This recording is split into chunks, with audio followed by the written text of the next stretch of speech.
Good evening, everyone, and welcome to another episode of our Claws and Fangs and Revolvers, our Werewolf the Wild West Chronicle. I am the Ravnos Archon. My name is Will, and I'll be your storyteller this evening. Last we left off with our pack. The circus came to town. We got to see the infamous circus that we had been hearing about from the Thera actually arrive into town. We got to see a little bit of the promenade and all of the bells and whistles, and Ardyce even got a close-up interaction with one of the wilder animals of the circus as they got to experience a tactile introduction to their panther. But with Kora, though, we got to see a meeting between her and a gentleman who represents the Penterton estate, asking whether or not the Gilded Apple was for sale. The offer was promptly turned down, and the man made his farewells and left the establishment. There was no fuss or muss about it. A bunch of new faces came in as some of the carnival folk took breaks, came in to the Gilded Apple to kind of rest up, get some food, get some drinks, because the circus is in the south part of town. The Gilded Apple is the kind of closest establishment for them. But they decided to separate for the time being.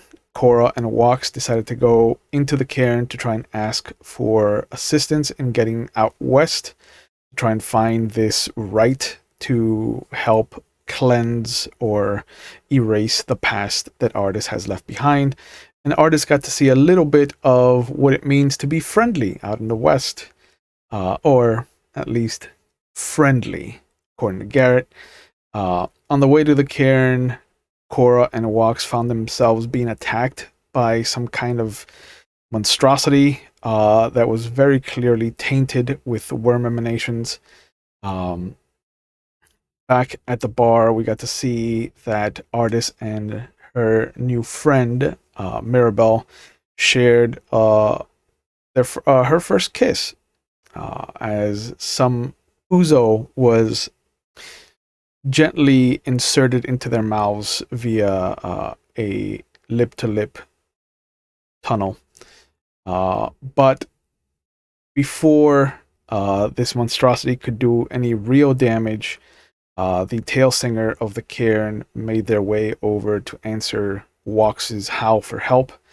And we left off with Kora and Walks being escorted into the Cairn proper, as Ardyce was left to kind of ponder the weight of friendliness in the Wild West. And this is where we're going to see our group again. Hello, everybody.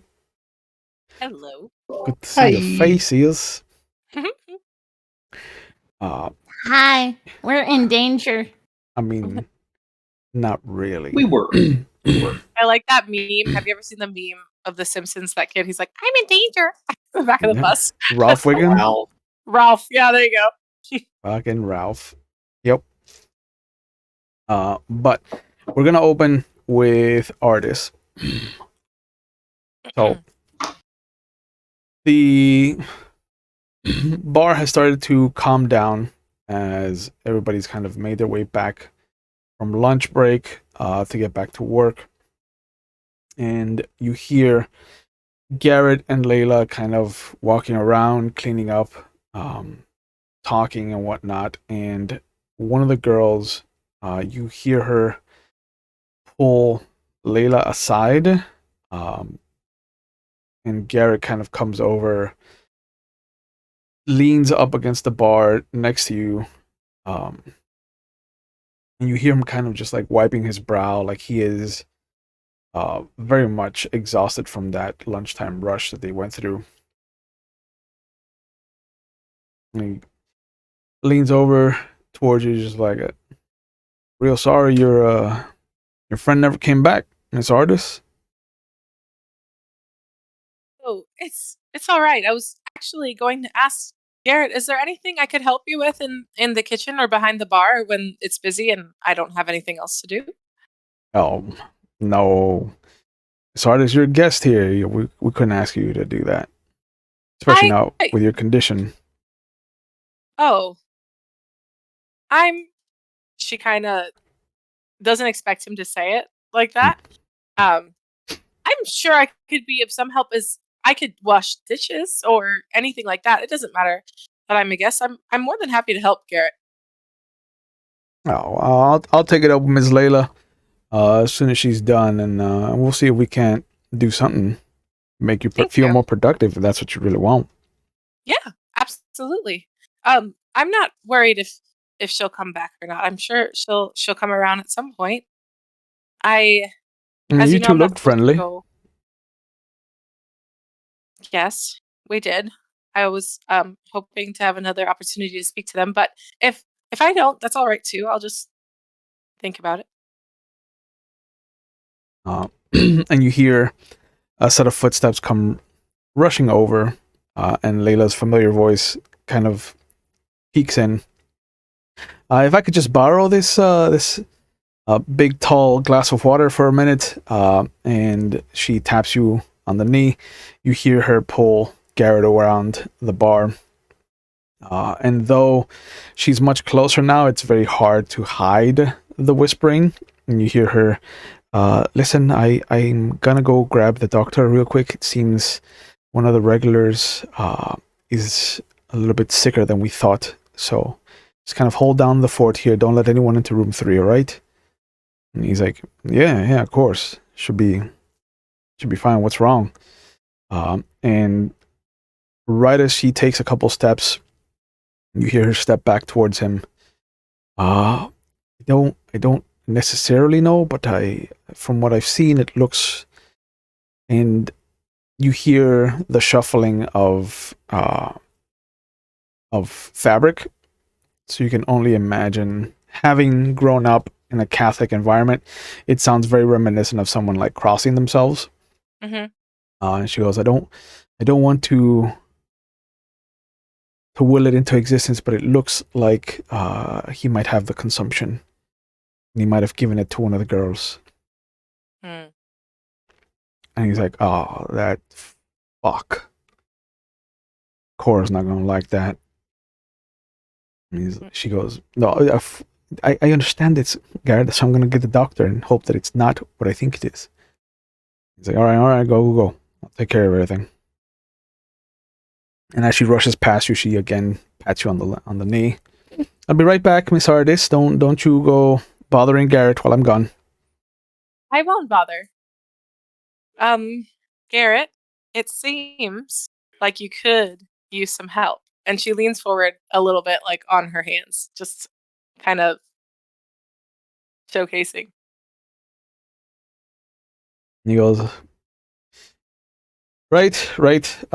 So let's and you hear him shuffling around and comes back around the bar, grabs one of your hands, helps you off of the stool, and you feel him put something hard and long in your hands. He goes, well, what does that mean, Will? What do you mean hard and long? It's a broom handle, you fucking sicko. But he goes, if you want to just sweep the back hallway for me, that I think that'll be an easy task. Sure. And then she realizes that she's not going to be able to feel like if she catches dirt or not. Is there a dustpan or something that I can, or do you just want me to just? Oh, just find a corner if you can, and okay. I'll come by and scoop it up once you're done. That makes it a lot easier. Yeah, teamwork. Teamwork. Okay. And she's very resolved with her little brush in her hand, or broom. That's not little. Well, I'm assuming that's like a witch's broom. It's not a huge broom. It's not the size of the broom that matters. Well, the back hall is downstairs or upstairs? It is downstairs. It is downstairs. Is it anywhere near the room 3 or no? No, room 3 is upstairs. Okay. I guess she starts sweeping all around, which is great because she doesn't know if she picks up dirt or not. So she's just going to be throwing dirt into corners. Correct. and calling it a day. It is the best task for a blind woman to be doing. Correct. Yeah. Like washing dishes, I would at least know something, or like, be able to feel if it's wet or dry. But fuck if I could tell if there's dust at the bottom of the broom. Good times.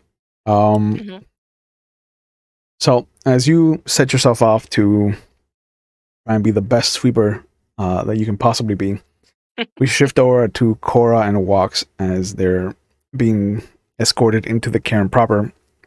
You can see that there's a bit of activity. A lot of the females are gathered over in what looks to be this kind of cubby of earth and a fallen husk of a tree. And most of the males are not visible. The only ones that are there are the tail singer that brought you in, the alpha, and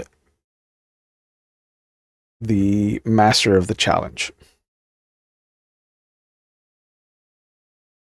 The women folk, as was common parlance in this time period, are looking after and caring for what looks to be a very fat, with pups, wolf.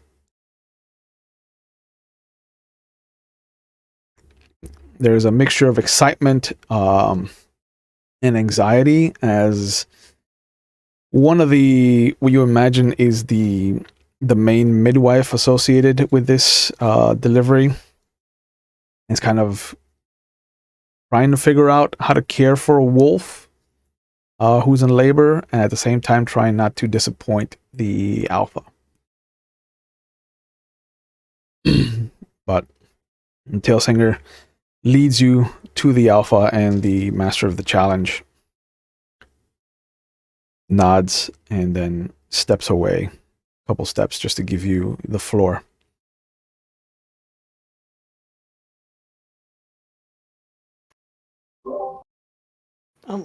First off, Kora is kind of fascinated is a good way of putting it. There's that kind of excitement there of new life being brought into the world. Mm-hmm. Does it look like they have it well in hand? Walks knows quite a bit of medicine. Medicinally speaking, it looks like they're using human medicinal practices to aid the wolf. And it looks like it's doing more harm than good. Like the wolf looks like they're kind of coming in and out of consciousness. There's a lot of like herbs being crushed into a water bowl and being force fed to this wolf. There's no real doctor here, or somebody that has helped an animal give birth, evidently. Walks, do you know anything? I know quite a few things about this. Let me see if I can help. How may I help? What do I see? The female wolf is on the verge of just giving birth, but it's been harmed in everything that the humans have done to her. Try and be helpful.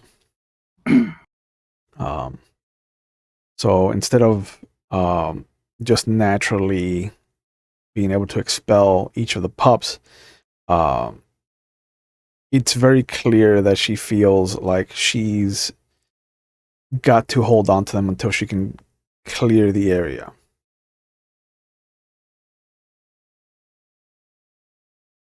All right. I'll try to give a bit of authority as a theurge, the only one around. Mm-hmm. She needs space.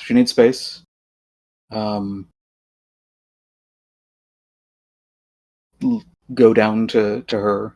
Well, we're in Lupus, so just motioning for the space. Yeah. And if it would be helpful or useful, I could give a mother's touch if she's actually been physically harmed. Okay. That'll definitely ease her worry, and it'll put her at rest, and it'll start to kind of make her feel like she can be comfortably in the area and give birth. So that'll definitely help. As you peel off and do that, the master of the challenge steps towards Kora. Speak. We need help. We need to access the moon bridge. We are going to attempt to find someone to perform a particular rite for our galliard. It sits back, its head cocks to the side. It's not hard to read a lupus's, especially these lupus's body language when it comes to your galliard. He turns back to the alpha, who is just sitting, kind of half lying down, half sitting up, on his throne of a tree trunk husk. Shakes its head. And the master of challenge looks back. No moon bridge. It's very important. You know I wouldn't ask unless it was important. Where galliard now? Why no ask? She has dealt with some issues recently, and as the pack leader, I am trying my best to make things proper.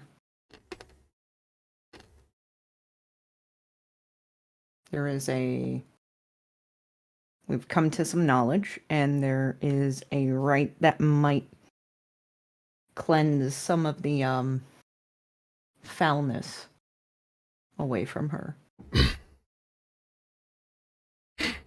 No cleanse Metis. Metis cursed. I'm not cleansing that. His head tilts again. What cleanse?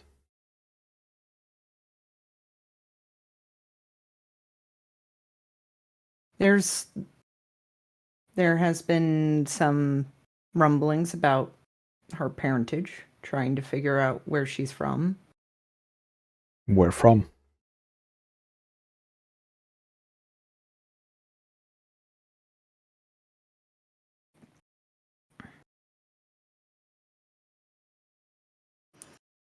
Listen, I wouldn't be here unless I absolutely needed it. You know I don't really ask for favors, and I always give back whatever you give.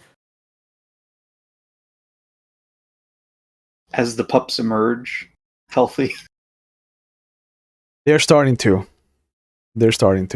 And immediately as they start to emerge, you see one of the women go running off to find Charlie.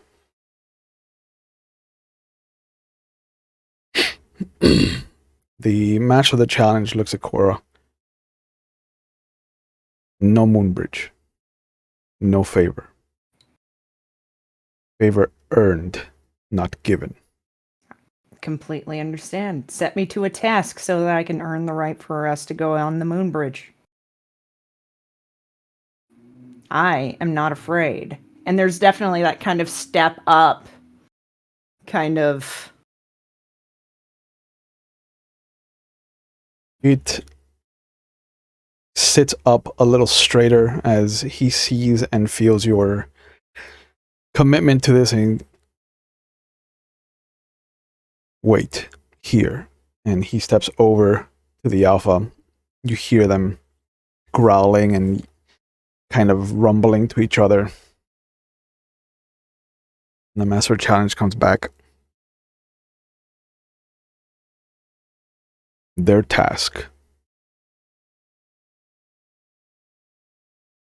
is pack ready for task. If you give me just a few minutes, I can go back and grab Ardyce, but we are ready for whatever task needs to be done.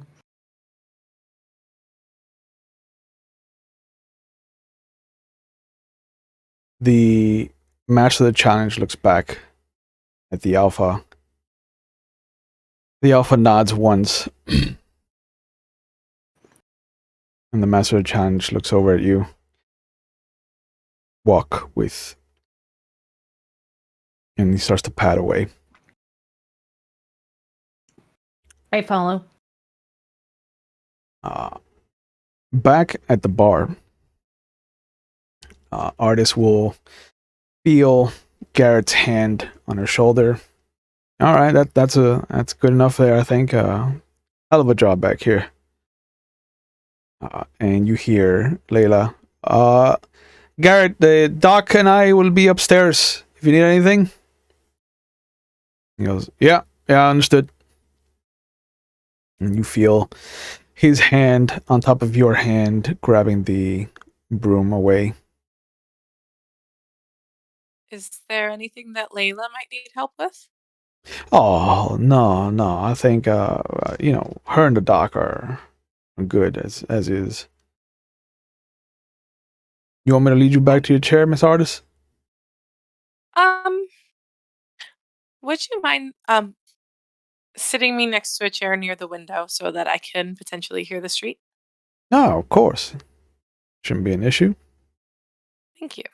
You want to sit And you'll outside tell or me- inside? Outside is fine, but you'll tell me if you need any help. And she points like right at him, almost like poking his eyeball. Yeah, and you do feel the kind of shift of his body as he avoids being poked. Yeah, of course. Here. One Because of the I rocking can't do chairs. things. No, I understand. One of the rocking chairs is free outside. Let me get you a blanket because it's a little nippy out there. Thank you, Garrett. Yep. And he leads you to the rocking chair. Mhm. And the moment after, he comes back and he's got a couple of blankets that you just kind of, you feel he places on your lap, and you can feel him kind of like stretching them out to cover your the rest of your feet and whatnot. And he gives you what feels like just a bundle of fur, which is a muff for your hands. Garrett, if there are no customers, would you like to sit outside with me? Oh, there's a couple of people there inside, but I'll try and peel myself away and come on, check on you just a little bit, Miss Ardyce. All right. I'm just gonna be sitting here listening then. Yeah. And she like starts to rock. And this is in the middle of the day, right? It's late afternoon. Okay. So there should be lunch rush or like post work soon. Yeah. Is my assumption. Okay. Yeah, some of the miners are starting to come in from the mountain. When Ardyce hears people shuffling their feet, even though she cannot see them, she is going to wave at them regardless. Perfect. Yep. Just like whenever she hears shuffling, she's just going to be like, Perfect. and maybe it'll attract customers. Who knows? This might be a good tactic for Kora. Just put the really nice, very small Irish girl in the front, and maybe people will come in. Maybe. Because the other small Irish girl is incredibly angry. Put the nice one in the front and then the angry one in the back, yeah. Yeah. After a few moments, you feel a hand on your shoulder, just kind of like tap, and then you hear the shift of weight as somebody squats down next to you, and then you feel a hand kind of on your top of your forearm. Miss Kora, I don't want to impose. Does this person know I'm not Kora, or are they saying? Sorry, Miss Ardyce. Oh, I was like, wait! Did I really think I'm Kora? Fuck yeah! No. Miss Ardyce, I don't mean to intrude upon your time outside, but if I could use your help inside. Yes. She instantly grabs, like, with one whoosh, like, muff, and then everything. Yes, absolutely. Okay. And you feel a very rough hand kind of slide into yours and just lead you upstairs. And as you're led up to a different room than you're used to, you hear Layla's voice. Now, are you sure about this, Doc? I don't want to get her, sick or anything. And you hear Doc's voice. No, it's fine, Miss Layla. I have it on good authority that Miss Ardyce and myself are in tip-top shape, and there's no way that we can ever contract something as easily fought off as tuberculosis. If there was a way that Ardyce could, like, without getting caught, but she won't. Yeah. And you feel yourself being pulled inside a room, and then the door closes. And goes, all right, well, Miss Ardyce, I'd like to introduce you to Mr. Benjamin Halford. And you feel him lead you up to a bed. And he kind of shows you how far away from the bed you are by kind of putting his hand out and on the bed itself, and then putting his hand to your shoulder. Like, he goes, this is as far from the bed as you can be. Okay. I've had most of the things cleared out of the room. Right now we just have Mr. Halford here and Miss Smythe, who I believe unfortunately has contracted what he has. And then you hear just this nasty smoker's cough and this very wet slop of a sound and a spit. And he's like, yep, blood in that, bad news. Mr. Benjamin is on the bed, but what did you say our female friend was? Vanessa Smythe, and he leads you over to a corner where you feel another rocking chair, and you feel reluctantly a hand kind of slide into yours. And he goes, now be aware that Miss Ardyce and myself, we are blessed and capable, and I don't see us contracting this consumption in any way, shape, or form, so do not feel like you have to. Manners can be thrown out the window. And again, you hear that hack of a cough and another heavy splat as a spit comes up. But I then offer Vanessa my handkerchief instantly. Yeah, and she pushes it away. She's like, I appreciate it, but I'm not the one that's coughing. That's Mr. Halford over there. I don't see why I'm in here. I do not feel sick. And Doc just kind of takes in a deep breath, like he has done this several times before pulling you in.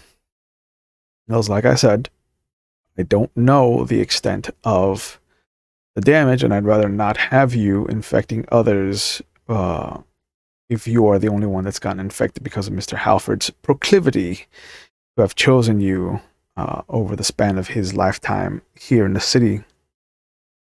She goes, okay, fine. I could be out there. He goes, I understand.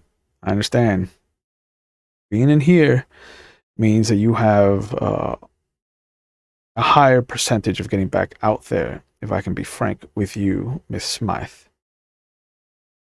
Now, I'm going to put Miss Ardyce here in charge of you.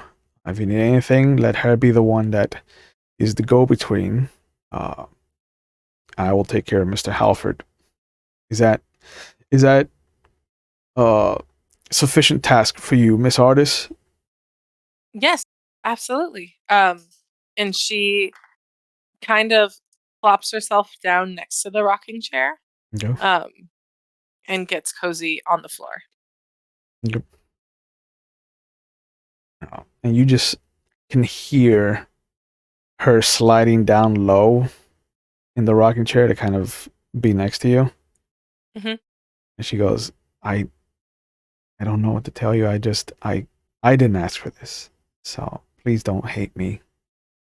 I put my hand on top of her hand. Mm. It's all right. We just have to wait to see if you're going to be any better or any worse. So I don't And mind keeping you company if that's all right with you. no, I don't know. I've never had to deal with an invalid. An invalid? Yeah, Miss Cora told us that you were blind. Well, yes, I am. I just didn't know that would make me an invalid.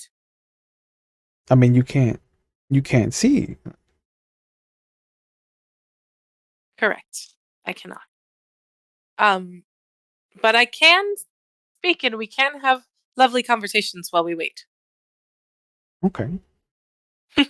And she starts to ask you the most well-meaning but still offensive questions about your blindness and about your past and things like that. Like, this woman has no filter whatsoever, and she was never brought up in the same kind of environment that you were brought up in. Mhm.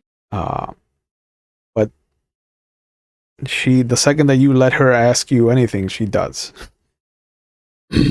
uh, as we shift back to the cairn, Walks and Charlie have successfully allowed this female wolf to give birth. And she looks to be about 7, 8 years old. So this is not her first rodeo.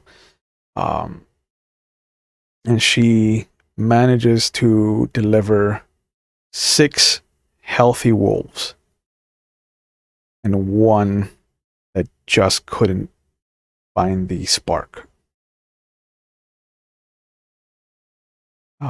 It was the 6 that came before it all found the strength to kind of pull themselves free as best as possible, to kind of struggle, and the last one just kind of, you had to help her push it out, and once it was free, it just didn't move whatsoever.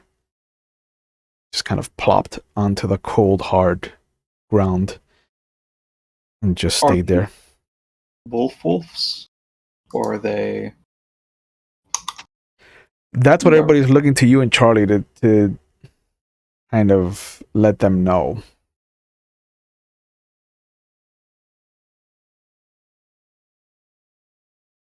Well, wouldn't that depend on the parents? Yeah, I mean, the wolf is kinfolk. Odds. Oh, okay. Yeah. And everybody is just kind of like, everybody that's around, all the women that are around you kind of like are looking to you and Charlie. And one of them just kind of like, when do we get to find out if they're, you know, and technically they all could be, because they're all kinfolk. Isn't that a thing, that it's only when they come of age that they can Mhm. manifest? There are rites that can Oh, tell you who has a higher percentage, and so Not- they're normally cared for much better than the others. I mean, rights or just... Yeah, like magical rites. Oh, yeah, I don't know any of them. Correct. I do know facing the final journey, in case that's appropriate for the stillborn. Oh, sure. But that's more, somebody who's on their deathbed than... Well, it would depend on you. Would you consider this this pup someone worthy of that right, or is this just because until it becomes Garou, it's technically kinfolk and therefore not the same status as a Garou. But how does Walks see the line between Garou and Kinfolk?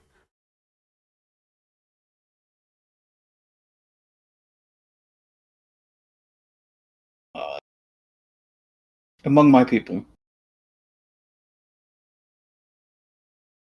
we treat the child as though they had reached the best potential that they could have been. And so, and I'll try to do an abbreviated, because the rite of the final journey is like you go off into the woods and build a hut together with the person who's gonna die. Yeah. And then do a whole thing. But I'll move to Hamid and shape in whatever is an appropriate place. I presume not inside the Caern. Yeah. But yeah. And Charlie follows you just because he's incredibly curious to see what you're doing with it. and I'll use this time to try to show him the proper ways that one would go about. You need to have a dome. You build it together with the other. Or you can take the place of the subject. And he does. Will light a fire, and normally the subject wall up the inside on their own with clay, and I'll describe to him the concoction that you make with spirit blood and snake venom and peyote that the That good subject shit. is taking to shift themselves out into the Umbra on their own. Okay. And he helps you build the dome. He helps you with the fire. He helps you kind of slide it in and then close it off. And you notice that at one point, as you're closing the dome out, he's starts crying. Don't worry, that's normal. It's okay. He's confused because he's like, I didn't even know this wolf, and yet here we're just burying it, putting it back in the earth, and I don't understand why this affects me like this. We're all kinfolk.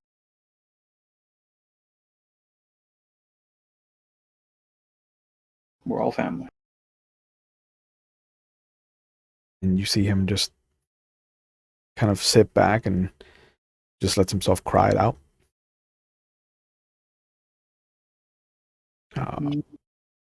Kora and the Master of the Challenge walk out of the cairn to the north end of the bomb, and there he sits just looking up into the northern range of the mountain range.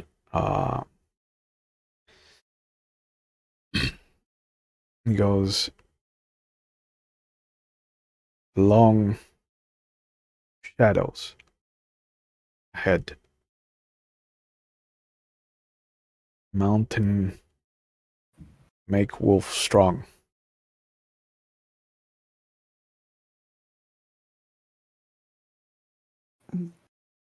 You want me to take Ardyce up the mountain?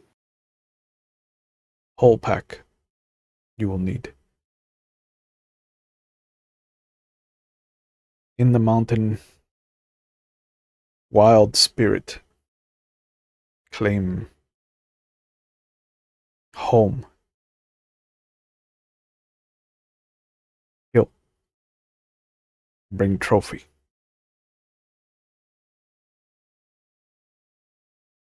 Do you know anything about this spirit, or is that part of the challenge? Spirit shake mountain. Rage strong. Tie to Wendigo.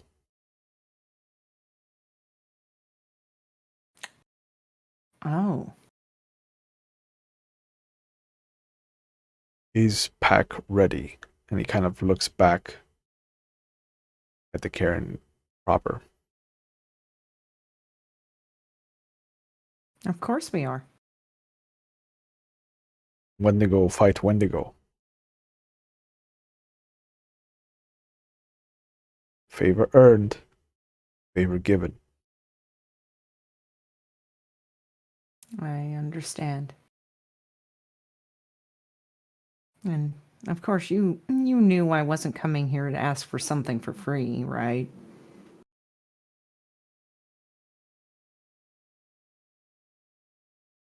I will do my job. He tilts his head up at you.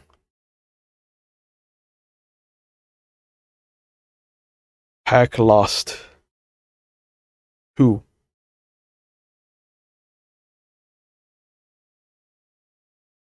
Maybe it's time to give you the other pack. Me? The whole pack.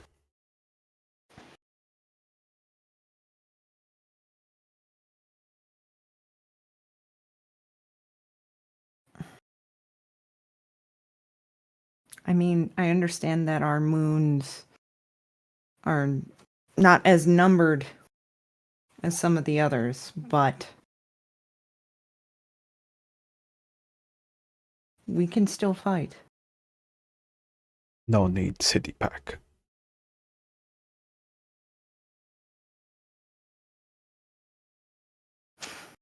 Look, you need someone to watch them. I can help do that.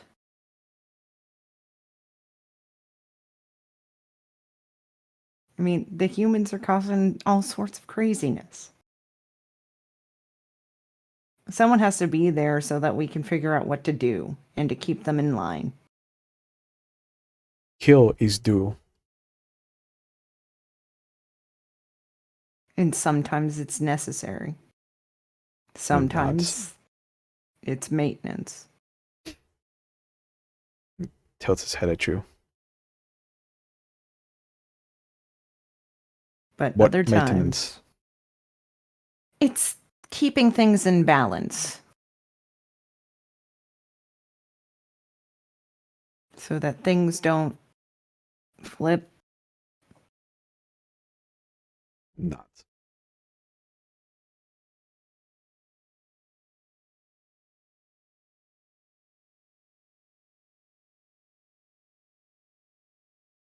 I Pack will see this done. succeeds.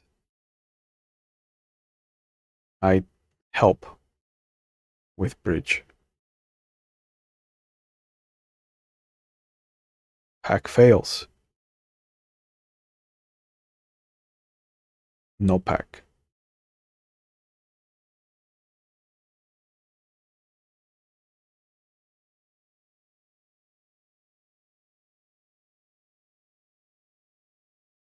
I understand.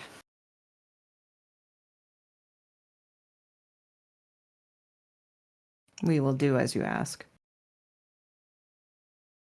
And he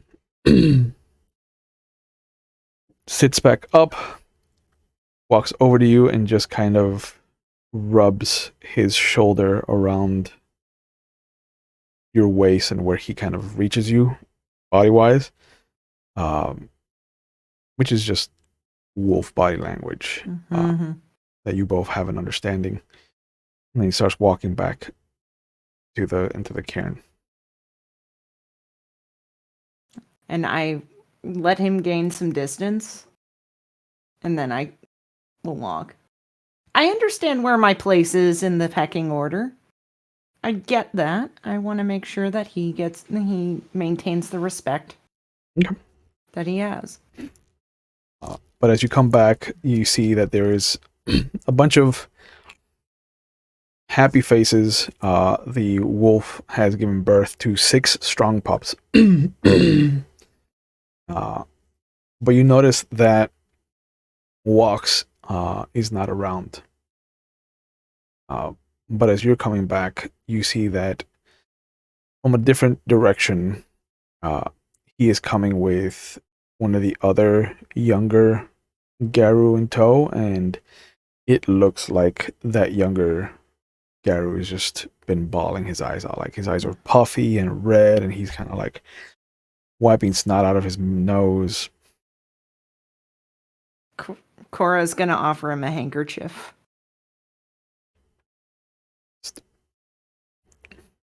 Shakes it off and then goes over into one of the side areas and turns into a lupus and just kind of curls himself down into a ball.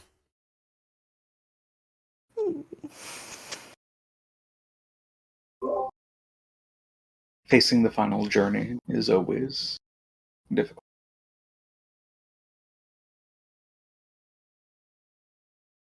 So What news?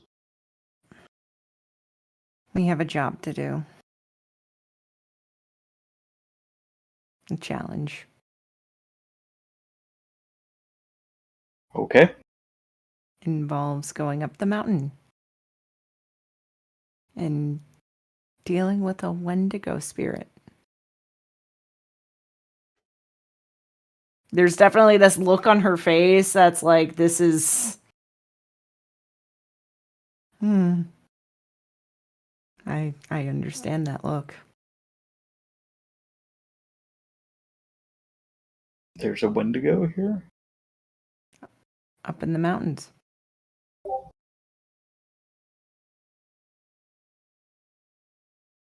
We're supposed to take it down and bring back trophy.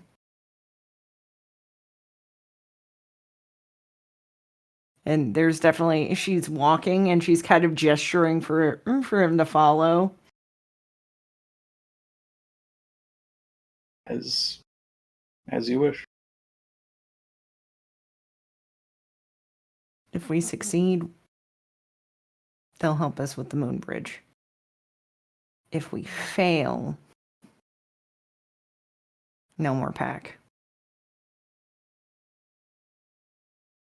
If we fail at anything with a Wendigo spirit, no more pack.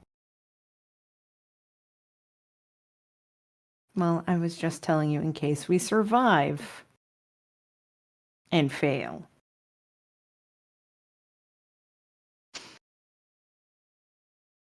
Indeed. And so we're gonna need Ardyce.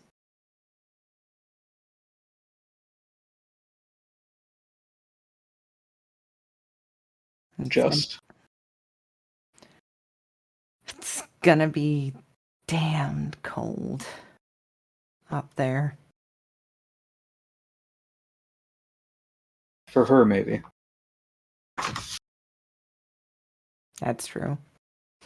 Or the song, but There's definitely she was off kilter a little bit before, a little stressed. A little bit stressed with all the craziness going on. And then seeing the birth, and that brought her feelings really to a high point, and then challenge plus the loss of one of the pups. She's doing her best to keep herself balanced. That's the best way to put it. But there's definitely, some walking mannerisms. She is, the best way to put it is it's almost like she's on a warpath. Okay. You making your way back to the city? What'd you say? Have I seen Kora like this before? I don't think so. I think these are, because you were made into a pack like less than 2 months ago. Like these are all new mannerisms. Yeah, we've been through shit though, so I don't know. Yeah, you have been through some shit. Like you are definitely After Garou. Space died, Yeah. Yeah. Like you're a Garou, so your proclivity is to lean towards creating a pack mentality. Like that is where nature starts to really take its course. So it's like Lego pieces. You belong together as a pack. Lone Lego pieces don't do anything for anyone. But I think this is definitely it. I think this is definitely an energy that you've never seen from Kora. Yeah, it's definitely. I almost would think with how aggressive her posturing is, that you can almost get that kind of spine chill sense. Then, it's a long ways back into town. And when I see a good spot, I'll tap you and What? say, come over here. Let's sit for a bit. Sit. We need to get back to town, and We won't be going up the mountain tonight, will we? no, it would be best to start in the morning. Few moments. Bring back balance. There's a little bit of this kind of huff that's going on, but then it's very much like, well, you are the theurge. And I'll just, I looked for, on our path, a nice shady bit. You can take a sit and look out over the town ahead of us. Say, how small it all is. Feel the wind. Same wind of the Pegasus. We'll find them too.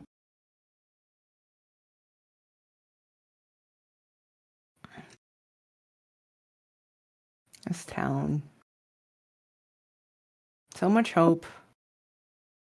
So much sadness. Balance and all that. And I hate how everybody here treats Ardyce. It's not her fault. But it's her position. Just as you are a leader, and I am a healer, she is the one to be shunned.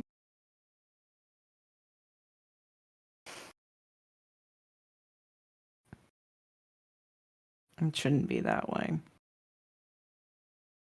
I know I'm supposed to lead, and I know I'm supposed to follow the litany absolutely 100%, but I do not feel it's right that people take what their parents did out on the children. And there's this moment where she's sitting there and she's trying her best to calm down, but then you see her hands dig into the frosty dirt. Give me a willpower roll.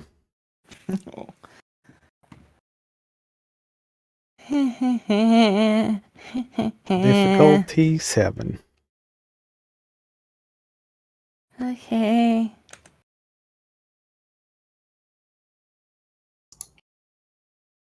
Have we rested? No, we haven't rested. Damn it! I'm a little low on the willpower right now. A little bit. Does everybody get a cry for me? Let's see, how bad did I do? Come on. 2 successes. Yay! 2 successes. Woo! There's a moment where you know what he's trying to do. You know that in this moment he is technically the alpha because he's leading you through something very difficult. And the body language is definitely resistant to whatever Walks is trying to accomplish. And you see her, become a little bit bulkier, become a little bit taller as she unconsciously shifts into glabro form. You know that it wasn't on purpose. You know that this is there's incredible strain that is being put on her psyche and her body at the same time.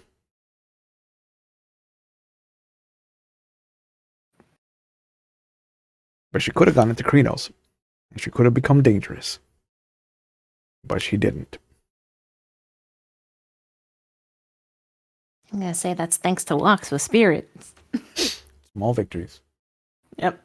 I'll not make a deal of it. Yeah. It is the way. I know it is, but does it have to be? No. And that's why we're gonna get that moon bridge and make that right. And cleanse some of it. Maybe. Well, what we'd be getting rid of might be a new taint that we discovered, but setting things smoother. Bringing our pack into favor. Bringing don't know. peace to conflict. I would love for that. Polishing the golden.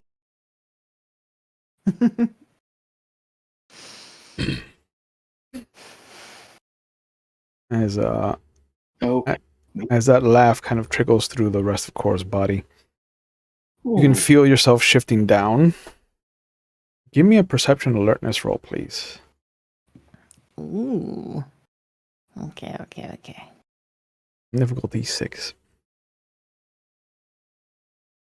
Finding some peace, smelling the flowers, no big monster. No big monster. No whammies. I was just about to say no whammies, darn. Okay. And you said perception alertness, right? Yep. Okay. Okay.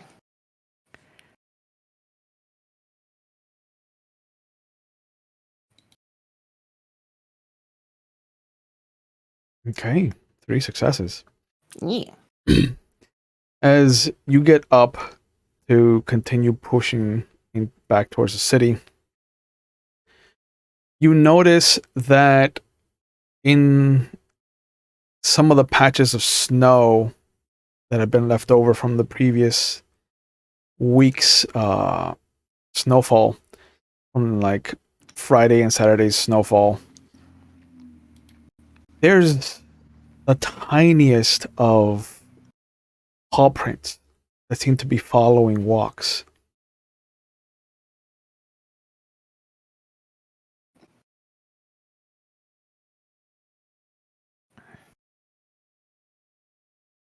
I give a little nudge, little gesture.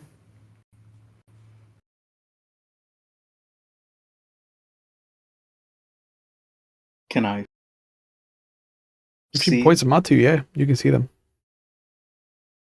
But can I see creator of the prince? No. That would require too much of itself. I'll lean down to where they end and whisper some little prayers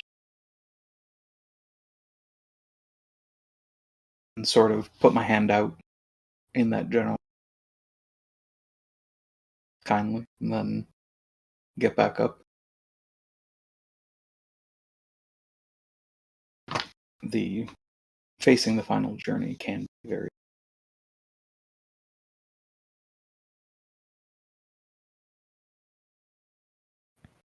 Take a few steps and you don't see them appear anymore behind you.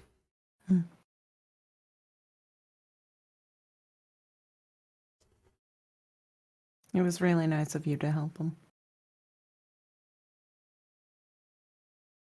That's what I do. That and killing humans. Not Balance. all of them, though. Most. Yeah, you can't kill all of them. You're not in your 20s anymore. It walks is in his 20s. Oh, okay. So you can technically. It's maintenance. Yeah. It's not murder, it's maintenance. Self-care. As you start Self-care walking of back to the town, back in the bar, Doc is moving around, and you can feel his hand on your shoulder, Ardyce.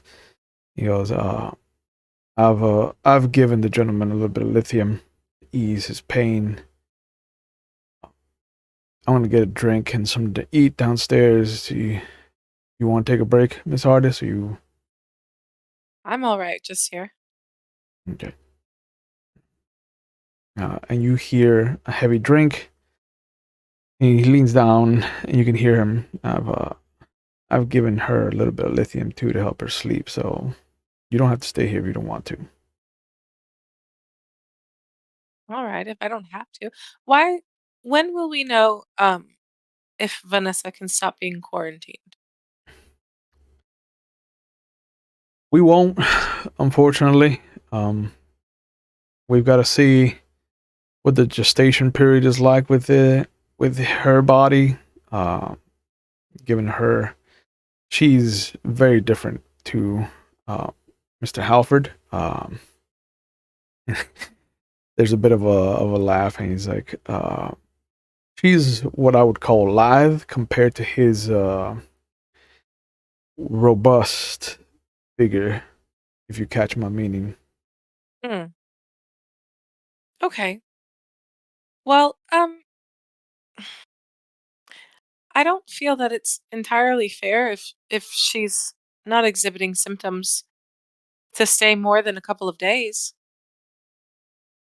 I will take that under consideration, Miss Ardyce. But be aware that we are safe here because of what we are. I am aware. All right.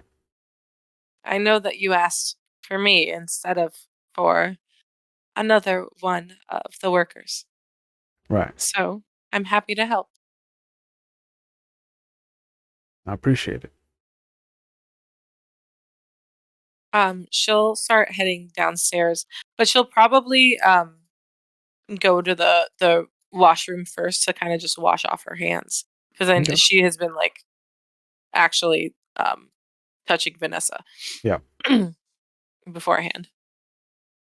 Touching. Yeah. So friendly. So friendly.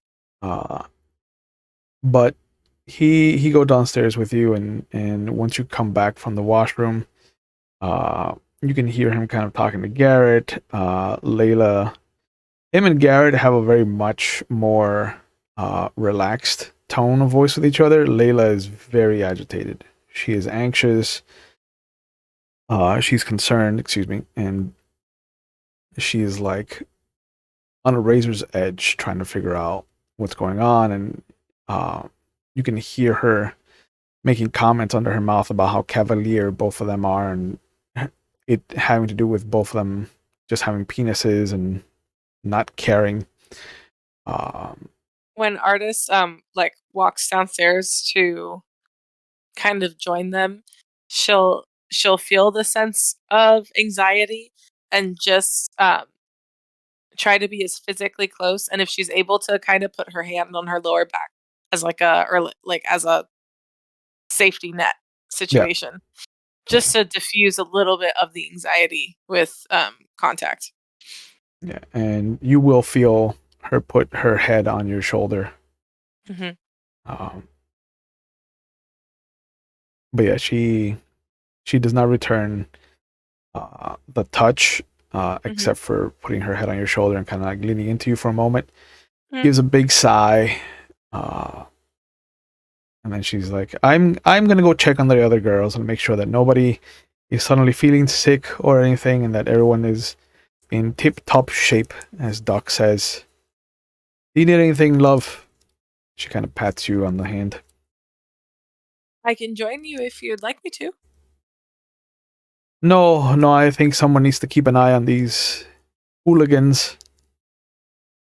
And she, Ardyce kind of gives them the boys an incredulous look, like, Chickens.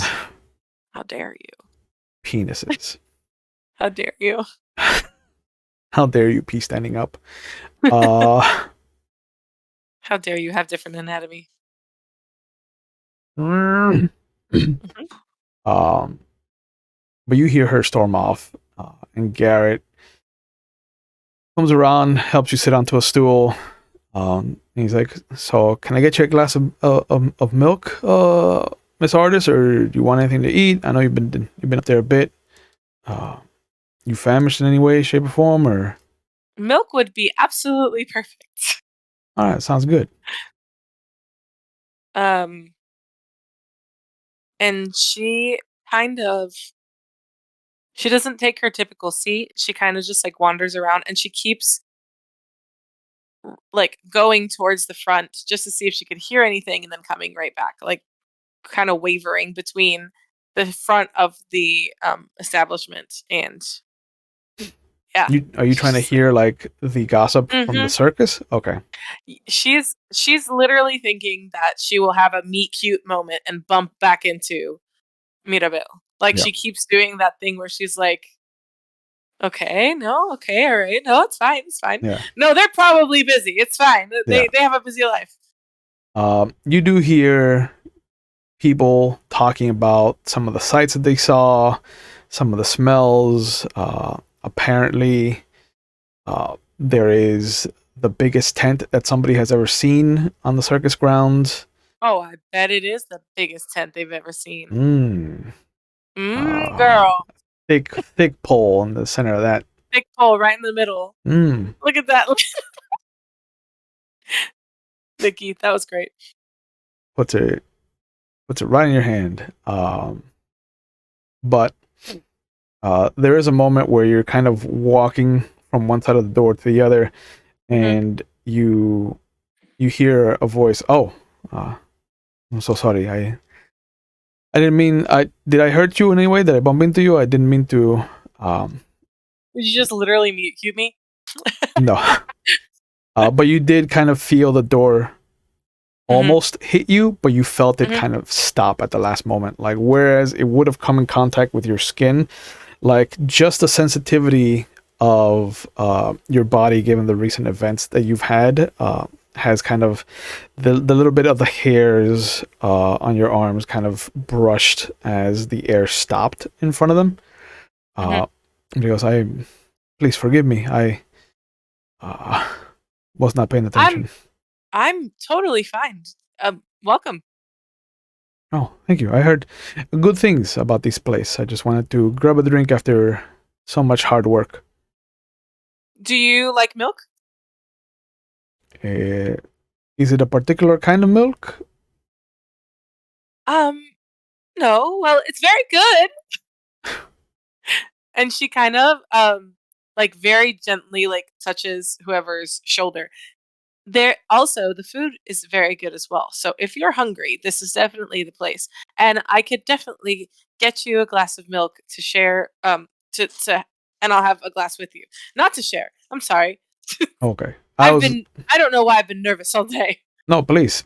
I didn't know if that's how we had to drink milk in this establishment. I would have chosen whiskey instead. Oh, I'm sure there is whiskey. Actually, I've had whiskey. So, you know what? Whiskey and a glass of milk. How about that? That is the strangest combination, but it's not something I am opposed to. We must try everything at least once in our lives. Absolutely. I'm Ardyce. Oh, Antonio, pleased to meet you. Pleased to meet you too, Antonio. And she kind of like guides him, like she knows, like she's the fucking madame at the moment because not there. So she's the fucking the ringleader of this fucking circus. Yep, Bella the Ball. Bella the Ball. Yeah. And Garrett kind of comes over.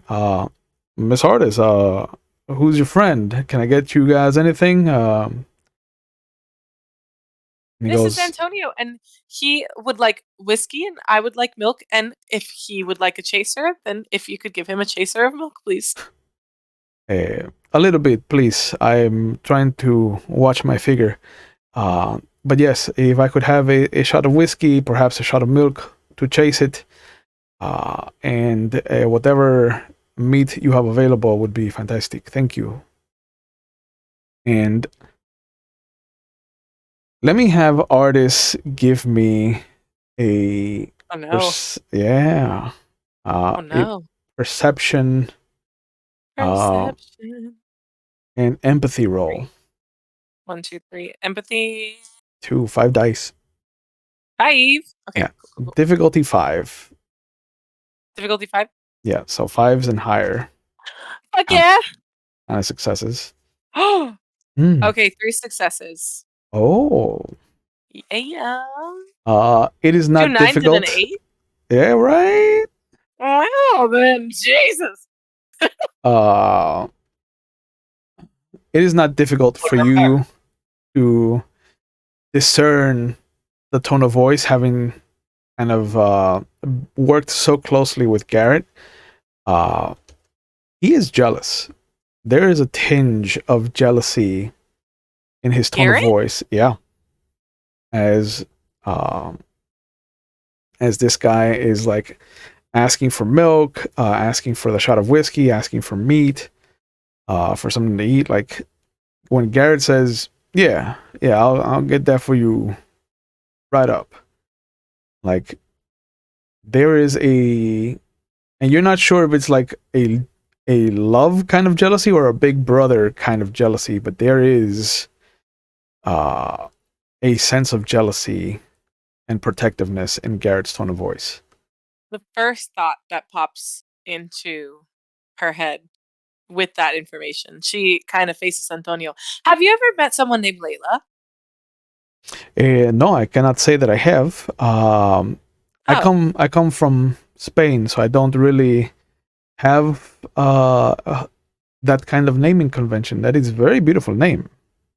So that like kind of pops her air bubble because she thought that like maybe they were past lovers, and that was her guess. No. All right. Good detective work though.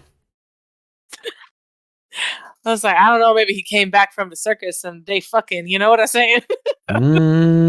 Somebody fucking. Hmm. All right. Well, I I am going to ask you a question that I'm assuming an answer already, but you have to tell me if I'm correct. Of course, I would never lie to a pretty lady. Okay. Do you work at the circus? Yes. I'm a magician. I know all the answers. Oh. What kind of magician are you? We might have an opening. And she like, it's like an embarrassed giggle, like, oh no, not that way. Oh. You seem like the type of person who would be in a circus. Now, you have to tell me what you do. This is a requirement. Of course, I understand. I am a sword swallower, a juggler, fencer. I am a poet, but no one really calls that into question recently. And I tend to be the master of ceremonies as far as the smaller tents are concerned. There's more than one tent at the circus, which Of had never course. crossed Ardyce's mind. She just Yeah. thought like there was one, and then that was it. What do you mean there are smaller tents at the circus? I thought it was just one attraction. Oh no, the main tent is for the big attractions, for the jugglers, for the dancers, for the animals. And she kind of like, she doesn't mean to, but she excitedly kind of like grabs his shoulder and is like, I met a tiger the other day. Oh, you've come in contact with the panther. The panther. Yes. And then she kind of like lets go. I thought it was a tiger. Oh. We might have a tiger. I know that we have a big cat. I tend to stay away from it. It's I don't want to belittle myself in front of you, senora, but I am allergic to cats. That is the worst thing I've ever heard. I'm so sorry. In my personal life, in Ray's personal life, that's the worst thing I've ever heard. But Ardyce says, "Oh, well, maybe you could see them from afar. I'm sure if you're not inside the tent, it wouldn't be so bad." I hear it every so often. Its roar is unmistakable. Can you hear it at night when you're going to sleep? Oh yes, yes. My little caravan is not far from where we keep our animals, and every so often I will hear it. As I'm walking back, I might hear it purring. It's very loud.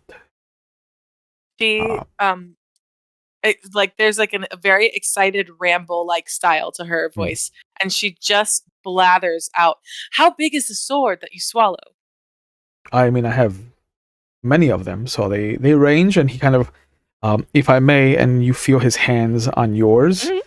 And this is when Kora and Walks can walk in, but you see him kind of show you the smallest sword that he swallows, and then he pulls your hands out to show you the largest sword that he can swallow. How large is it? It's maybe How big about is it, Will? 3 inches larger. if you would put your hands up about your shoulders, it's a little bit wider than that. That's a big sword, baby. He's got no gag reflex. Oh, I'm playing with swords, Cora.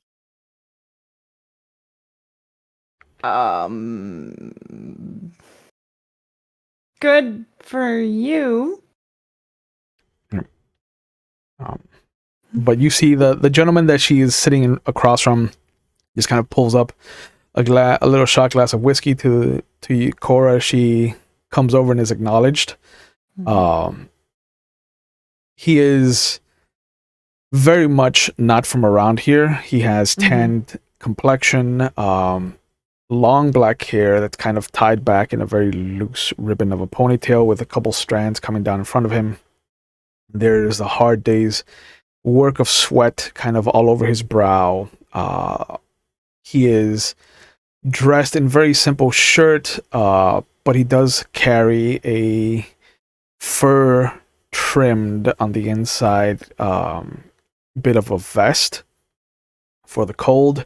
He's got thick pants, like thick work pants, working boots, but he does look like he's padded up for the cold weather outside. I see you're making friends, Ardyce. She has a very big smile when she hears Cora's voice. I am making friends from the circus. Like, shit-eating grin. Like, That's a whole different tent from all those other ones. Nah. You gotta pay extra for that one. Not from Spaniards.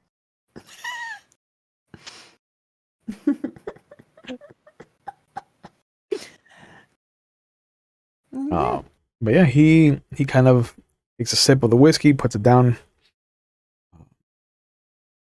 Any other questions, Miss Ardyce?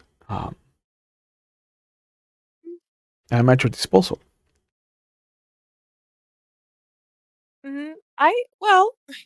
She's kind of torn between asking more questions and then like speaking to Cora because she doesn't want. So she's like not looking in between them, but she's kind of just like. Yeah, you will notice that Doc is at the end of the bar, kind of talking to Garrett, and he does look disheveled as well. I'll take Cora's attention just a sec. Maybe giving Ardyce some room.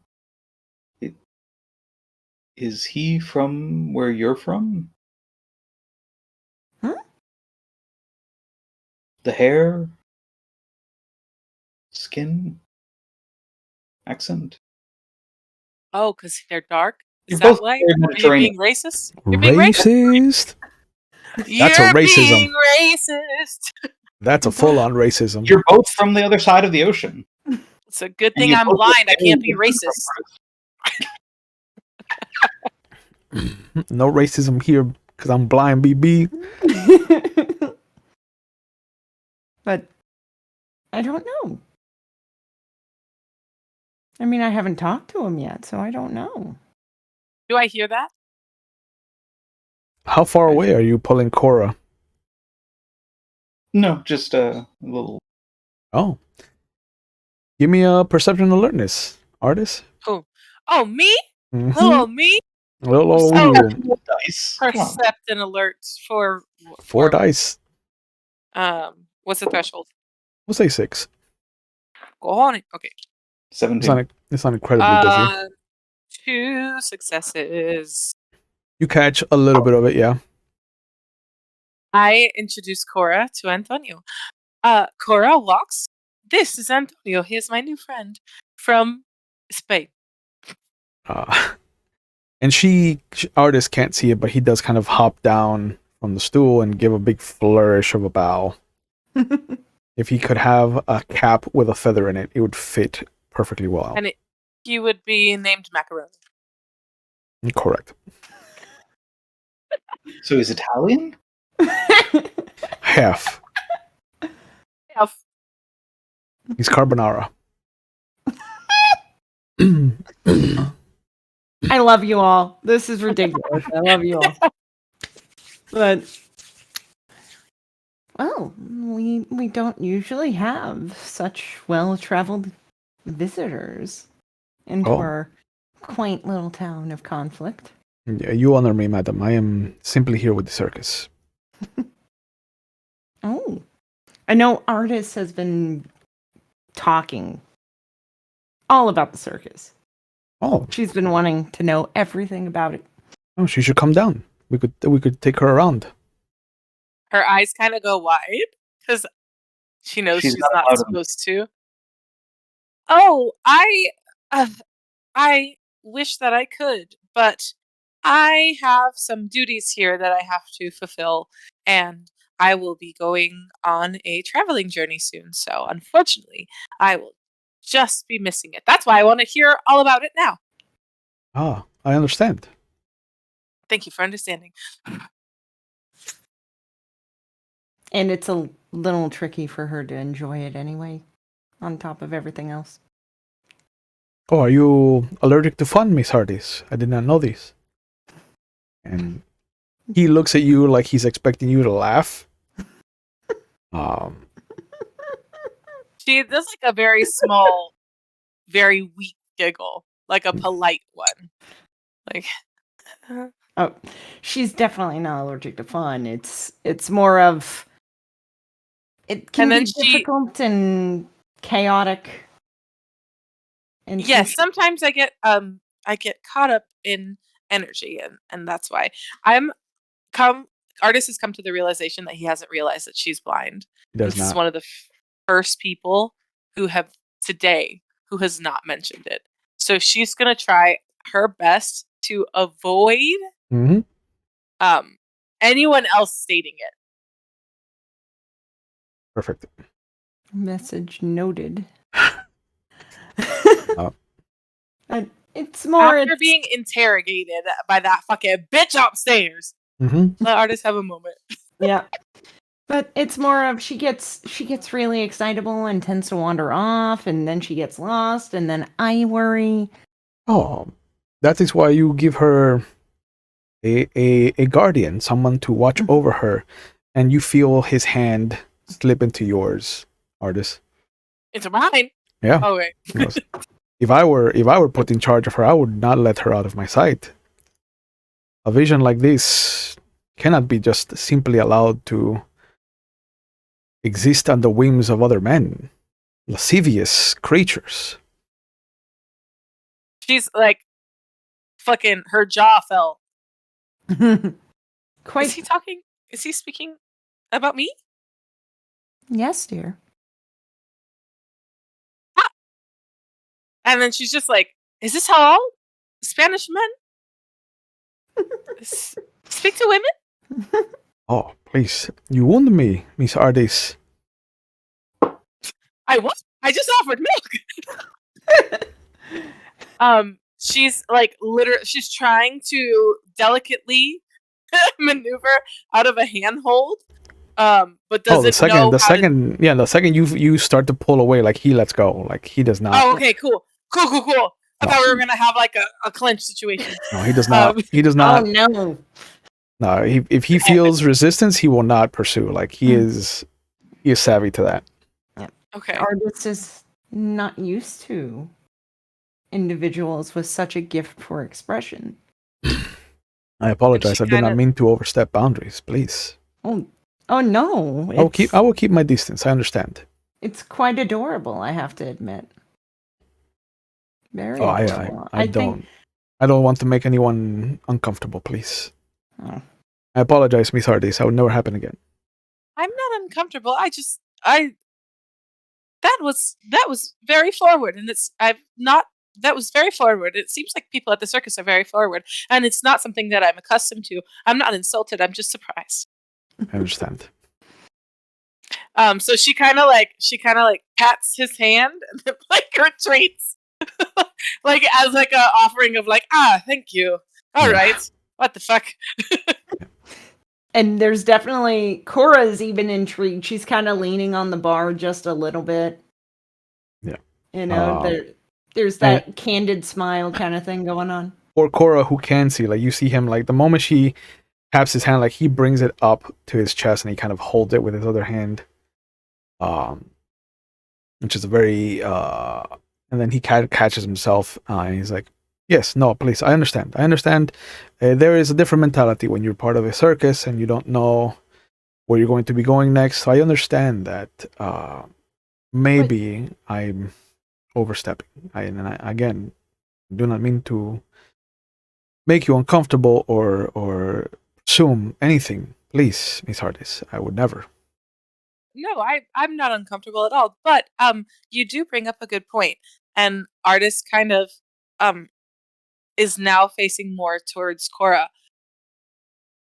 Antonio's suggestion, after our journey, maybe if the circus is around and we're able to and she's trying to find the words to not be like, after I'm cured, cured. After our journey is complete and maybe with a guardian, I could attend a circus in the future. And it's very hopeful. Like everything that Walks kind of had told Ardyce might solve the rest of it. So she's kind of like giving hope. Is that something that I can reasonably look forward to? I don't see why not, Hummingbird. And she's very excited. And thank you for the suggestion, Antonio. That was very thoughtful. Of course. We don't usually get a lot of thoughtful men in here. So I appreciate it. But Walks is very thoughtful, and she like gestures because she doesn't know where the fuck he is. So she just gestures. Just wildly. I have actually slipped away with all of my goodness. I visually excused myself, but I didn't interrupt. How the fuck am I supposed to know? Yeah, that's what makes it so much better for everybody else. So like, I'm like, Walks is very thoughtful. Right over here. Yep. And then nobody's there. It's fine. To check on Doc. Yeah. Yeah. And Antonio's and like, pups. I am sure if someone were there, I would be very impressed with them. He's vanished, just like in the circus. Well, just like in the circus. Just like a spirit. Just like a spirit. He's so good at it. He's so talented. But yeah, as you are dealing with Antonio, Walks will slide over to Doc and he holds up his drink to you, pushes what's left of his plate forward for Garrett to kind of pick up. Everything all right with you? $6. No. You were at the Caern. One lost.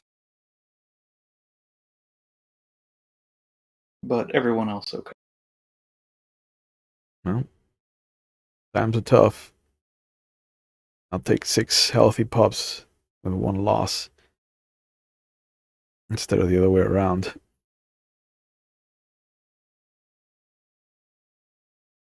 And here? We have our own, and you see him kind of slump down. We have our own loss that we're going to deal with coming up soon. one of the regulars seems to have contracted what we call the consumption.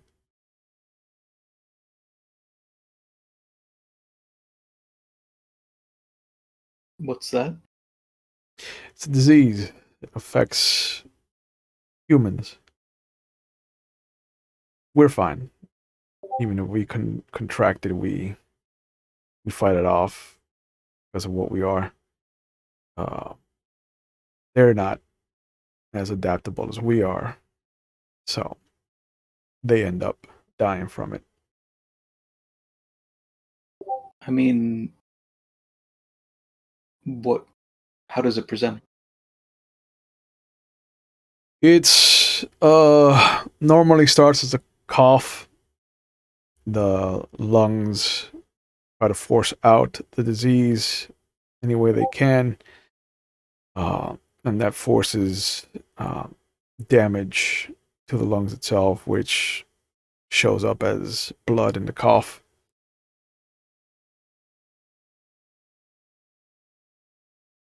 If there's any chance that I would know about it with my medicine training, then I might offer advice or suggestions that he would be completely unfamiliar with. He nods and he says, "I would, if this were anything other than a human, I might take you up on your offer, but nature has to run its course." Good. So it will. The one that I feel sorry for is the girl that bought it from him. One of Kora's? He nods.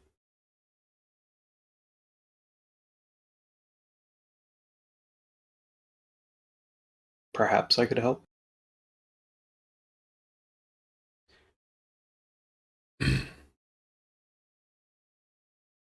That would be up to Kora more than anything else. If she catches it, she catches it. You know, she's younger, so she might be able to rebound better.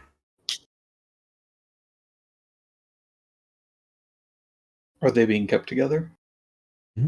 I got him in room 3. She should be set aside.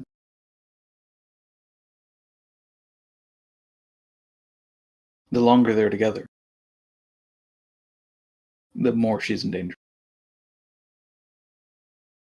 If she has it, she has it. I can't fight that already.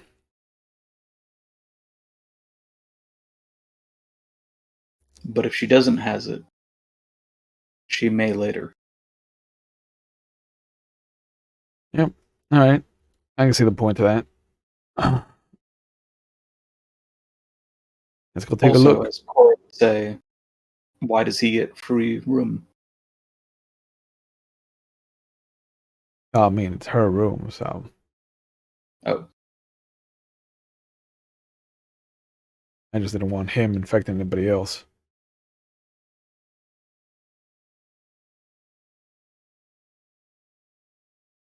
But yeah, let's go upstairs and see how they're doing. I give them a little bit of lithium to help them sleep.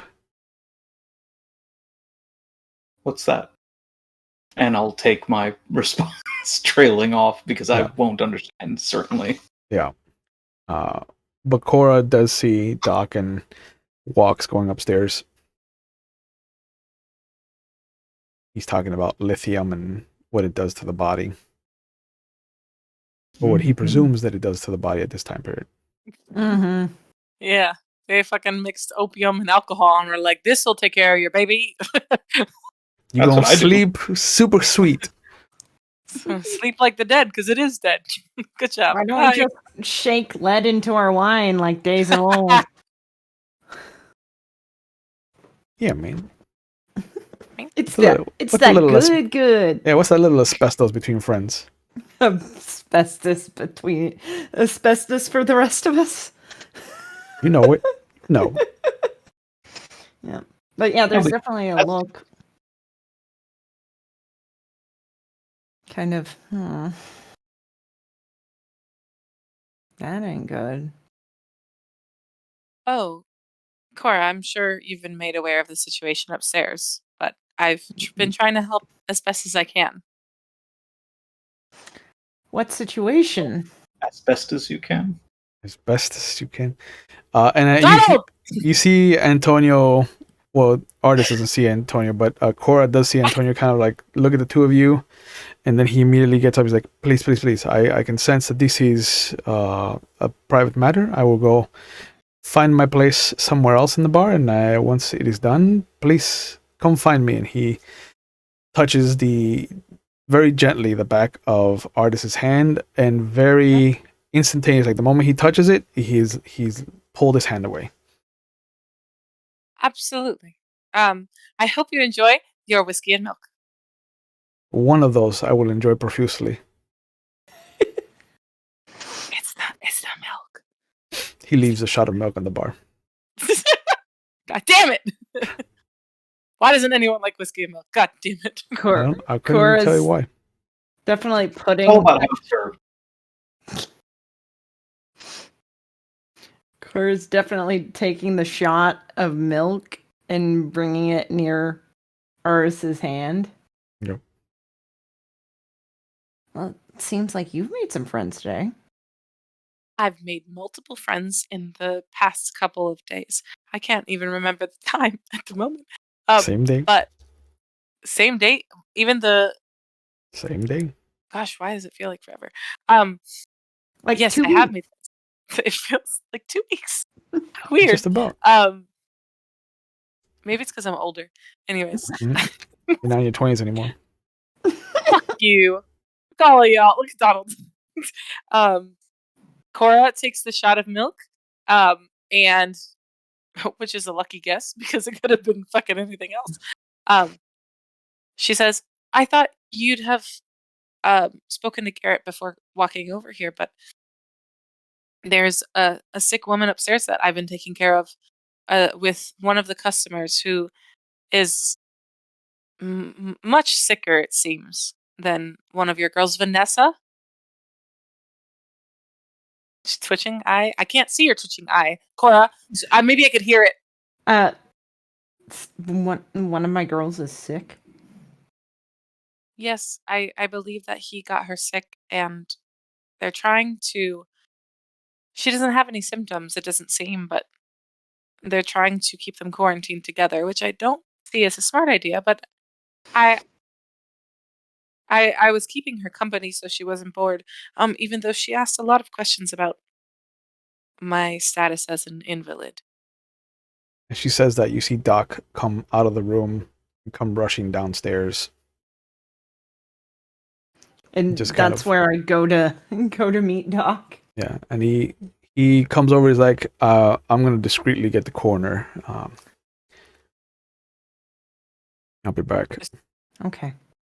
Oh, the coroner! I thought you said the coroner. I was like, what do you need to get in the corner? Yeah, the coroner. No one puts a corpse in the corner. Nobody. Nobody puts baby in the coroner. Yep. Or the ghost. Either one of the two. No. The ghost! Yep. We need a pottery wheel. Oh my god, we have a new ghost! We have a new ghost! I mean, you have a spirit now, not a ghost. Oh, damn. The nun can have a puppy. She'll be so Yeah. happy. A little puppy. But if Cora goes upstairs, she will see that there is an older gentleman, kind of robust, long whitish hair, more gray than black, big beard, just splayed out on the bed, dead, not breathing anymore. And in a rocking chair in the corner, you can see kind of bundled up is the young girl, Vanessa. Asleep. Who walks is standing over her. Having discovered the dead body, walks. Would this push you in one way or another towards helping the girl? Or just letting her ride it out? Get the body out. No. Oh, well, that's what Doc is going to go do. Doc is going to get the coroner. Is there another room that she could be in?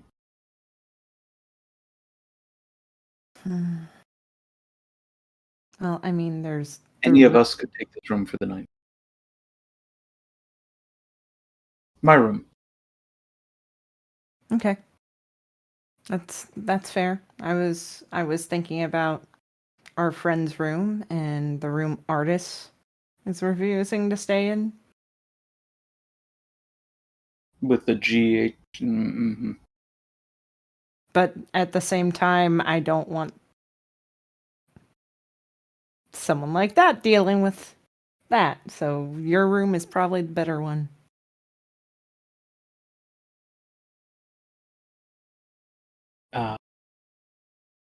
I can work on some tea and maybe a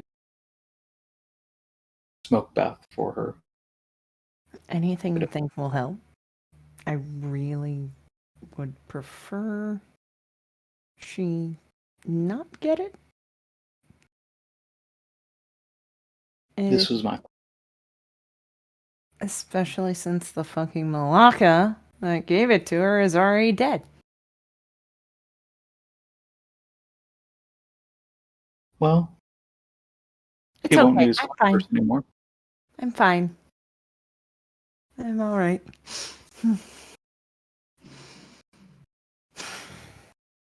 Can't punish him further.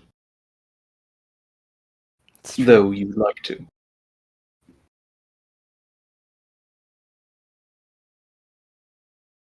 Okay. And we'll make preparations for all that.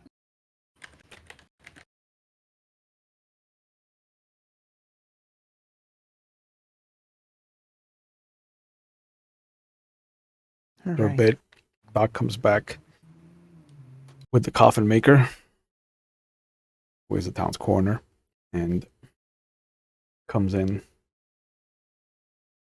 The coffin maker is a weird looking gentleman, to say the least. Very much Doc Brown from Back to the Future. Thin, wild hair, well dressed though. Comes in and immediately takes out his rolled up kind of measurement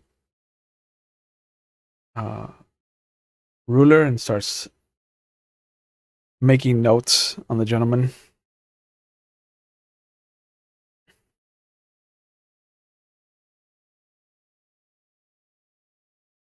And Doc comes over to Kora and whoever else is with her. This was consumption. I think the girl has it. I would recommend not letting her see anyone until we see if she starts coughing up blood too. I understand. And that's our thoughts as well. We're going to move her to Walks' room. And we'll clean this room and Walks will stay in here. Yeah. I mean, he should be fine. It's no way he's gonna die from this.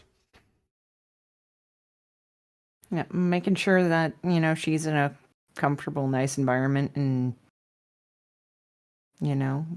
getting away from this scene should help. I mean, it's a good thing that she was asleep when he kicked the bucket. Mm-hmm. I think her and Miss Ardyce were getting along, but you might want to keep her on task. I'll try. We're going to deal with a thing tomorrow, just so you know. You sure it's going to be safe leaving the city, leaving the town? I don't know, but Challenge Master told us what we need to do to be able to go take care of things.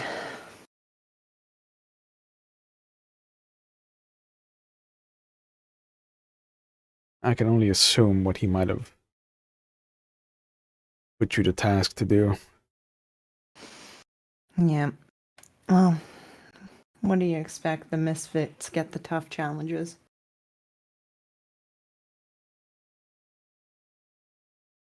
I did tell them that it might be better if your pack just was assimilated by one of the other packs. There was a mention of something like that.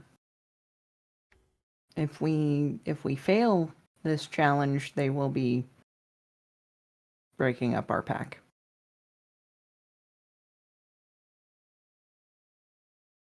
Understood. But we do what we can for our pack mates. And until something happens to where we would be separated, I will continue to do so.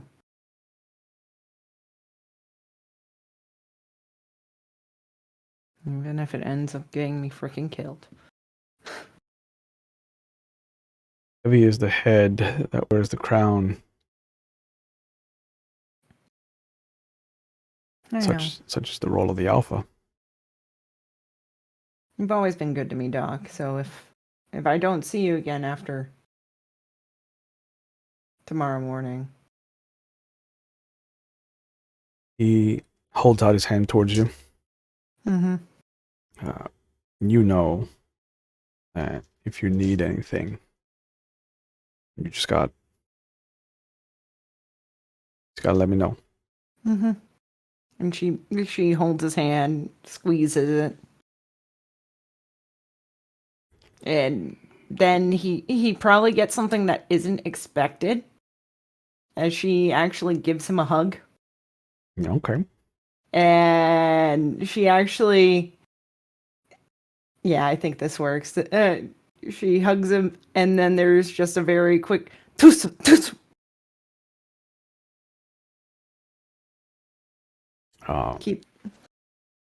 It keeps the devil away.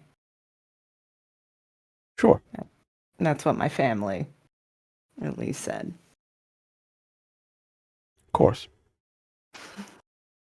I don't know if we'll ever see eye to eye with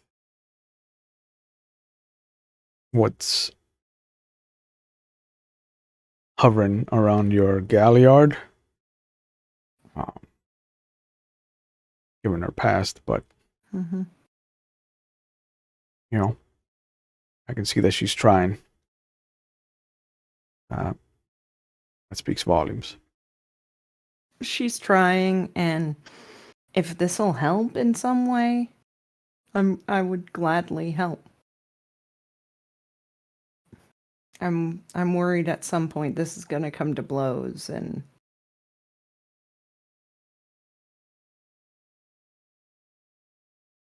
I might end up stepping into the ring against our arduous leader. There's a reason his pack name is Bound by Fury. He doesn't give up ground easily. And there's a reason why he's an Athro.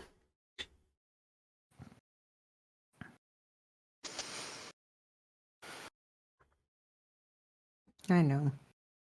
I don't want to have to. Okay, I can't say that with a straight face. I really want to. But at the same time, I know if I were to step in there right now, how this would end.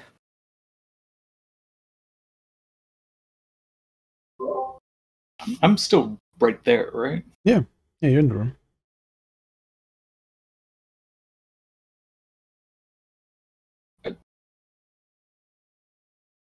As I could, I would try to interject. As warder, you know the threats to the Caern?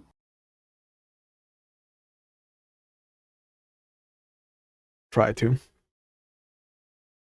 We're not among them, right? Not that I've seen.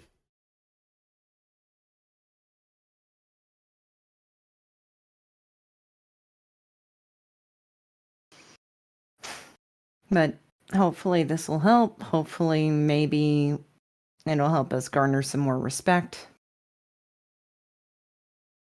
Maybe people will be a little more at ease around Ardyce.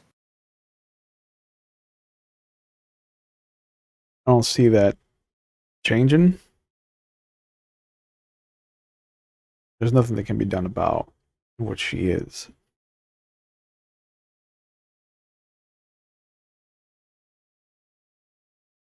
People can walk new paths. They can. This is what we seek for her. And I hope she finds it. Do you know, perhaps, you could tell us something that could be of help in the patrol of the Caern about the spirit of the mountain? If that's what he's sending you to do, the only thing I can tell you is that the spirit of the mountain has been there for much longer than any of our generations can count. So don't go in there half cocked and chest puffed out.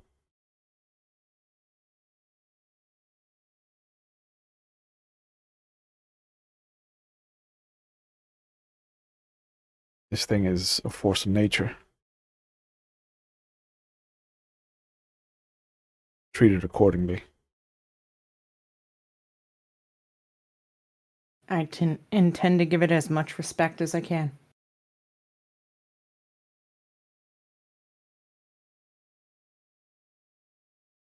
Thank you.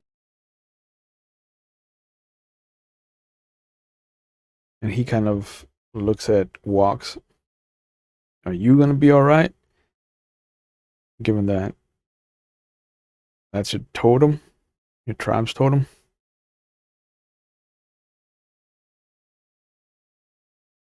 We don't belong this far south.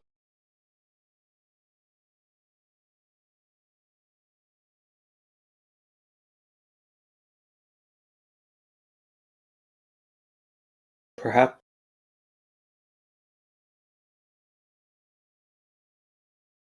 there are ways to resolve rather than combat a win.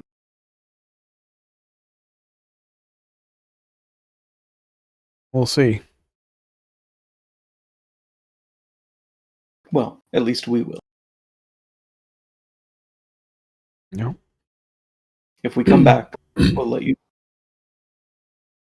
The coroner comes back into the room and he goes, I have measured and have set aside some lumber. Shall I return when there are less people around to move the body? Yes, that's probably for the best. Very well. We'll hang some garland and some perfume. Doc reaches into the guy's pockets, into the dead man's pockets, pulls out whatever cash he can and gives it to the coroner. Here, this'll cover some of the costs, and then I'll cover the rest of it.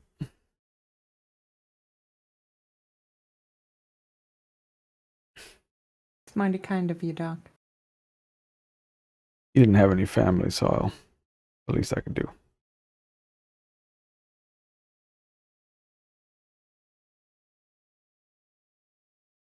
And you see both of them leave. Well, I guess that's better than an alternative if you had a wife and kids. Right? Going into the cat house? Oh, Mary, dang. Yeah. But as Doc and the corner are leaving, Ardyce has a little moment where she feels something being slid into her hand. It's As very long as it's not soft. my fucking mouth. It is not. Jesus Christ. No, we've learned. It feels soft and rough at the same time. And as you kind of are about to bring your fingers around it, you feel another hand kind of interject and just kind of stop you from crushing it. He goes, please, please, treat it very kindly. This took me a few minutes to make, and I would prefer it if you did not crush it, Miss Ardyce. Oh, Ooh. what? Oh, she can't say what is it without fucking it up, fucking the thing up. So she catches herself, and she kind of lightly like runs her finger over whatever it is. It's lovely. It feels like it's Paper? not paper, but definitely a napkin. Some kind of handkerchief that has been pulled and twisted and origamied into something else. Okay. Now, can I roll to see what kind of animal that he has made? If you want to sense the animal, you have already failed. It's not an animal? It is not an animal. Make an intelligence. I go on. Yep. Okay. And I only have one of those. yep. And investigation. Intelligence investigation. Why do they make these fonts so low? Okay, 4. Yeah. 4 dice. And then what's the threshold? 7. Ah! Almost dropped the dice. 10, 4, 4, and 3. Okay. You go trying to figure out what animal it is as you're trying to rub your finger up and down on it, and it doesn't feel like any animal that you've ever kind of been described. It feels more like a flower. Oh. Did you make this by hand?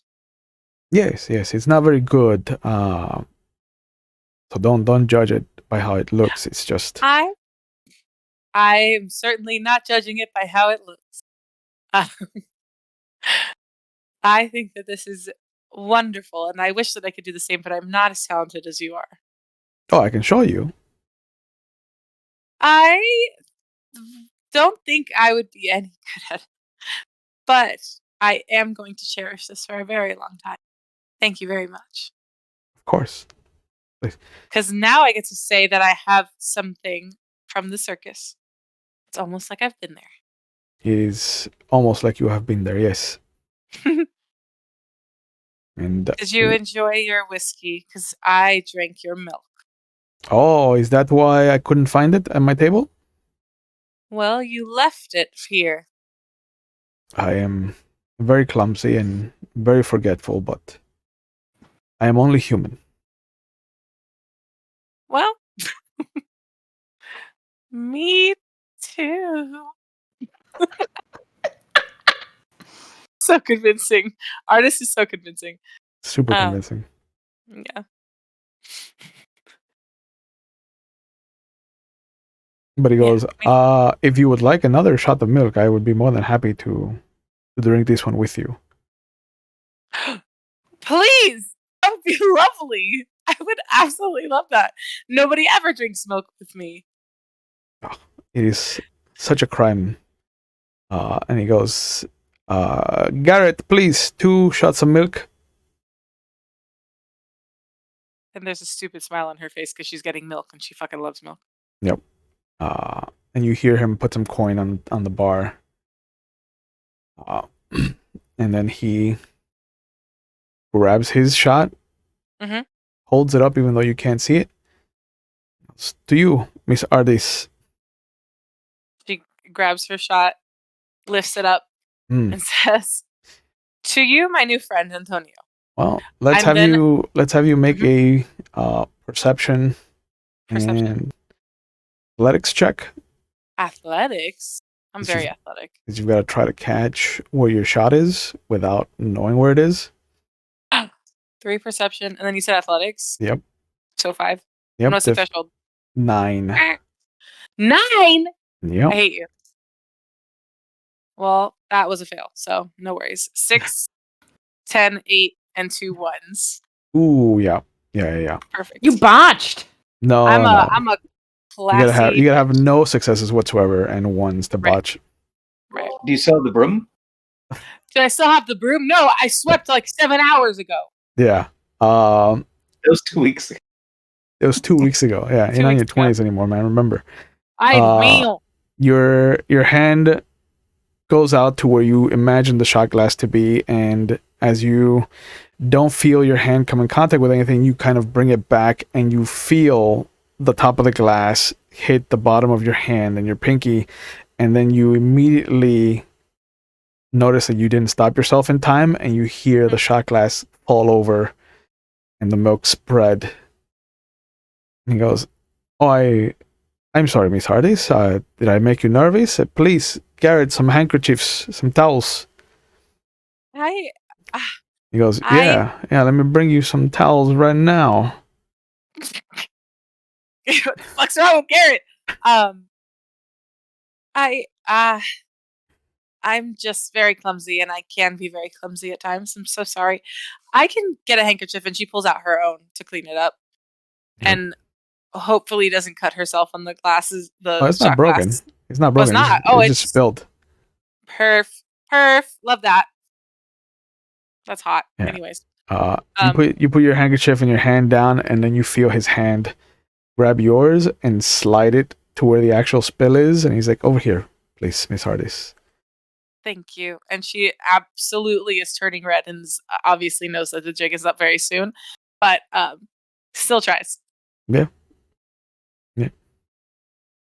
He's like, "Please, do not feel like you have to hide your face from me. Like this is not a terrible thing. There's no use crying over spilled milk, as I've been told." I have heard that once too. It's just very silly, and I apologize. But you could take your shot. No worries. "No, please." And he puts his shot glass in yours. I will wait for the next round. That's very kind of you. Of course. It's the least I can do. And she, after she wipes it up with her own handkerchief, she kind of just lays her hand, because like she's not gonna put the wet ass milk Mhm. handkerchief back in her pocket, so Right. she just lays it on the table. Like, okay, great.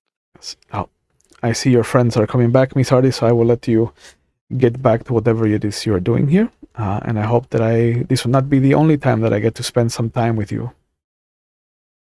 I hope not too. I hope not too. Thank you for my flower. Of course. And again, he taps the back of your hand, very gently, very speedily, very quickly. So speed. Such speed, much Such fast. speed. Much fast. And then you don't see it, but he does kind of bow in your direction. He goes, "Good night, Miss Ardyce. Please sleep well." And you can hear him starting to walk away.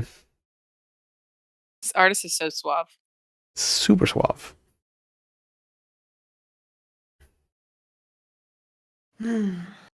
I'm sorry, Garrett. Oh, I don't mind.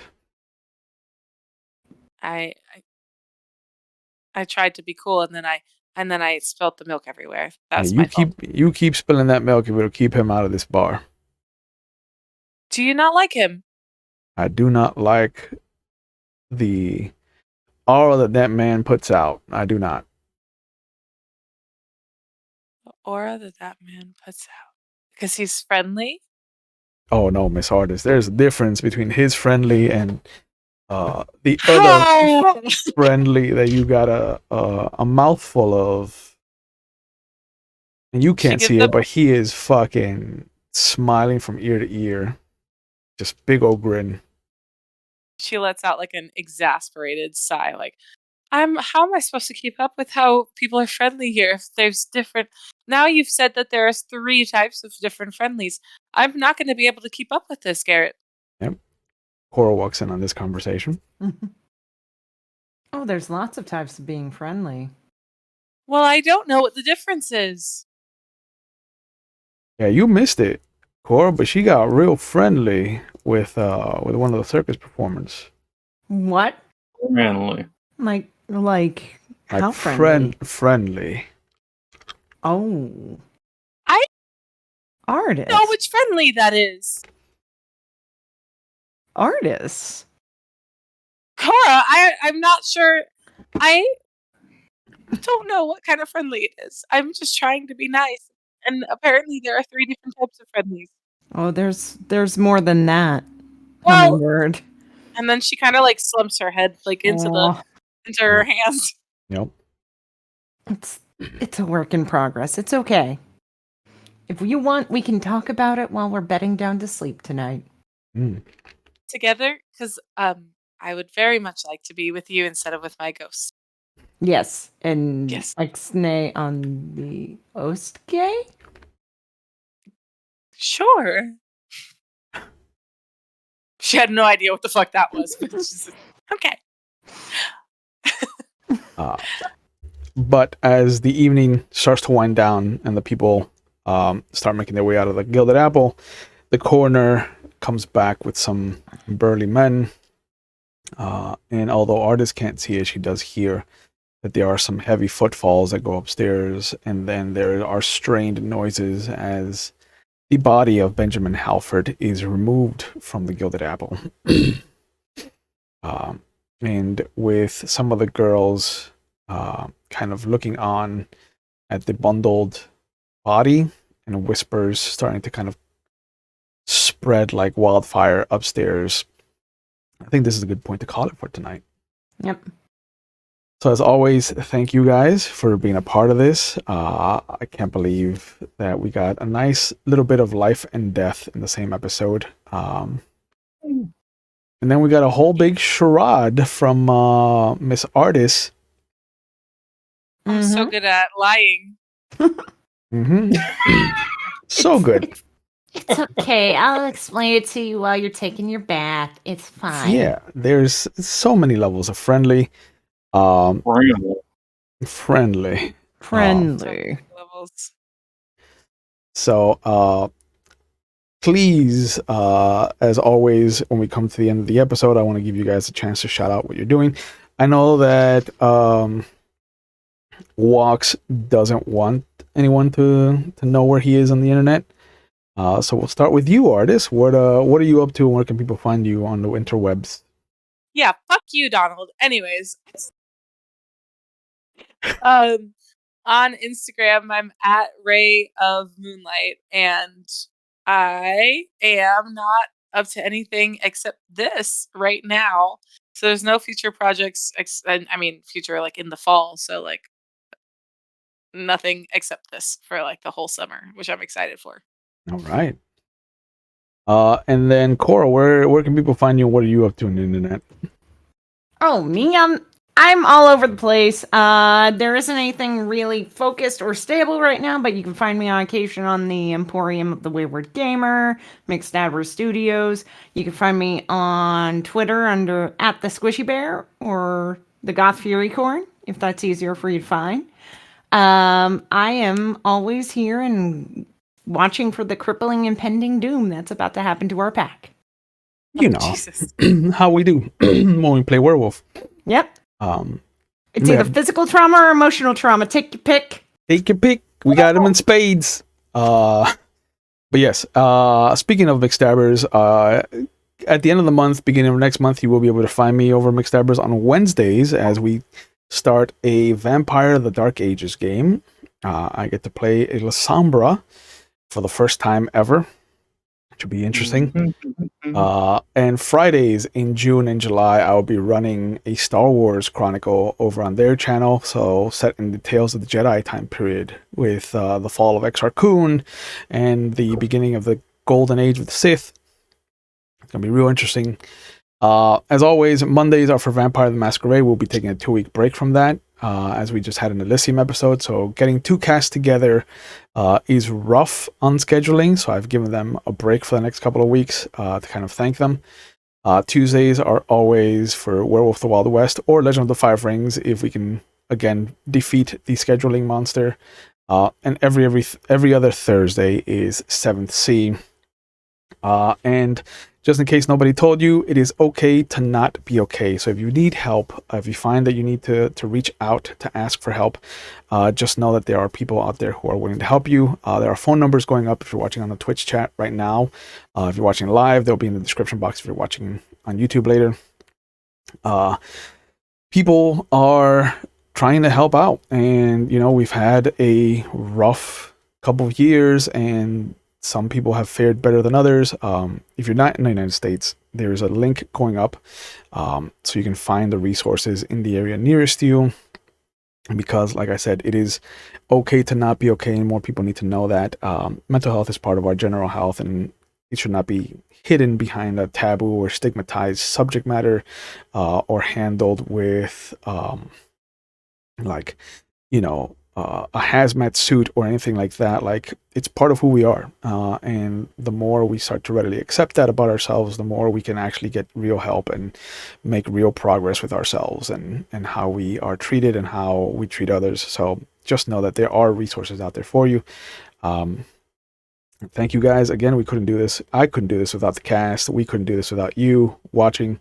And as always, take care of yourselves and be kind to each other. And we will see you when we see you. Have a good night. Bye.